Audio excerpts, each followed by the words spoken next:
then the future of the church is doomed. And I'm going to tell you why.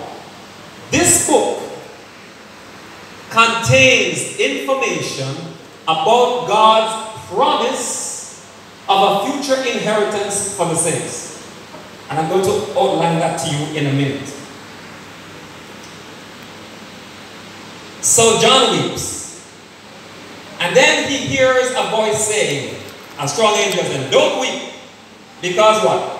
The Lion of the tribe of Judah has prevailed to take the book and to open the scroll. And when he turns around, does he see a lion? Or anything looking like a lion? He sees a lamb as though slain. And the lamb comes forward and he takes the book. And there is rejoicing in heaven. And it seems as if all of heaven and the earth and those things in the sea and under the earth are rejoicing, because now there is someone worthy to take the book, because whatever is in the book must pertain to the happiness and well-being of those on the planet. So he takes the book. And you notice what the 24 elders sing. What did they say that qualified Jesus Christ to take the book? The song that they sang. They were worthy to take the book because what? Thou wast slain. And what? To redeem us to God. Thou wast slain to redeem us to God. So my friends, if the death of Jesus Christ was necessary for this book to be opened, what kind of a document is this? Can anybody take a guess? What document can only be opened after somebody dies?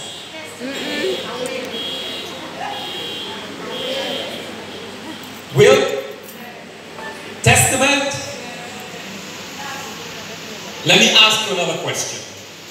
Those who died under the Old Testament, Old Covenant, could they receive eternal inheritance before the death of Jesus Christ? Hello? Could they? No. Read Hebrews. They could not have received it before us. It was necessary that Jesus died. So that those who died under the Old Covenant with that hope, and those who die under the New Covenant with that hope, will together receive the eternal inheritance. Now, the word testament is from a Greek word, diatheke, which means will, covenant, testament. And I'm going to show it to you in a moment on the screen.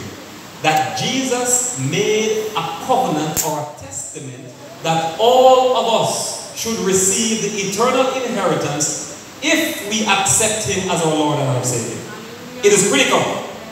And this is what we are going to see running through the Revelation in a moment. Alright? But I want us to follow systematically. When Jeremiah said in Jeremiah 31 that in those days to come, God will make a new covenant with His people. And He would write the law upon their heart. Not according to the covenant that I made with you at Mount Sinai, my covenant which you broke. I will write my law upon your heart. Jesus, on the Mount of Blessing, the Sermon on the Mount, He initiated that covenant by preaching and teaching the terms of the new kingdom, the spiritual kingdom. And he emphasized the law written on the heart. Do you remember Matthew 5:7? Let me give you an example. You have heard it said in times of old, you shall not commit adultery. But I say unto you today, that if you look at a woman and lust after her in your heart, you are guilty of adultery. What is he talking about? Is it merely the letter of the law? No. He's talking about the state of the heart. The law must be written in the heart.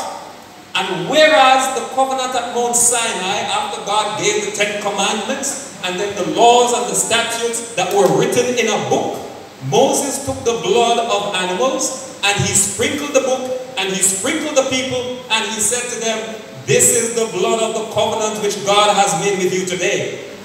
After Jesus made the covenant on the Mount of Blessing, and he lived for 3.5 years additional to demonstrate to his disciples how to live out the terms of the covenant in the upper room just before his death. He took wine and he gave it to his disciples after he blessed it, and he said, "This is the new covenant in my blood." The very next day, his blood was shed to confirm the covenant. Blood must be shed to confirm the covenant. Are you following? So he did that. He died as the lamb in the outer court, the courtyard. If he is going to be our high priest, he must now, after his resurrection, ascend to heaven, be inaugurated as priest, and begin his work of intercession. Are you following? Just as it happened in the earthly sanctuary service. We must follow it.